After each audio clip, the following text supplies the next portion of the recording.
থাকতো তো কোন বেঈমানকে এক ঢোক পানি পান করতে আল্লাহ দিতেন না। তাহলে কি বোঝা গেল? এই পৃথিবীর মূল্য আল্লাহর কাছে কিছু না। অথচ সেই পৃথিবীকে নিয়ে দুনিয়াকে নিয়ে যারা হাই হাই হাই হই করবে বা ভালো করে দেবে।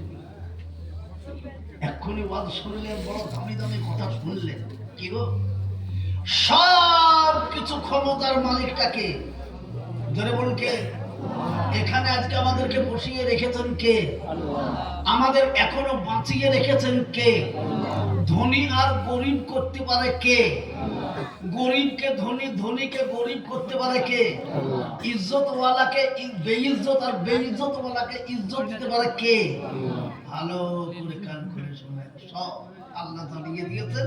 পবিত্র কোরআন খুলে দেখেন কি কুলিল্লাহুম্মা মালিকাল মুলকি তুতিল মুলকা মা তাশা ওয়া তানজিউল মুলকা মিম্মা তাশা ওয়া তুইজ্জু মা তাশা ওয়া তুযিল্লু মা তাশা বিয়াদিকাল খায়র ইন্নাকা আলা কুল্লি শাইইন কাদির।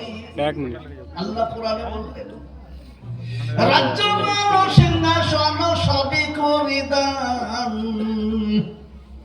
রাজ্য মান সিংহাসন সবই করি দান, শাহী কেড়ে নিয়ে ফকির ও সাজান। বাদশাকে ফকির বানান, ফকিরকে বানান রাজ, এ ভাঙা বড় পৃথিবীতে এই তো তার কাজ। কোথায় হাজার টাকা কত জন লয়, সারাদিন খেটে কেহ অনাহারে রয়। এসব কার ক্ষমতা ধরে বলুন? কার ক্ষমতা? আল্লাহ।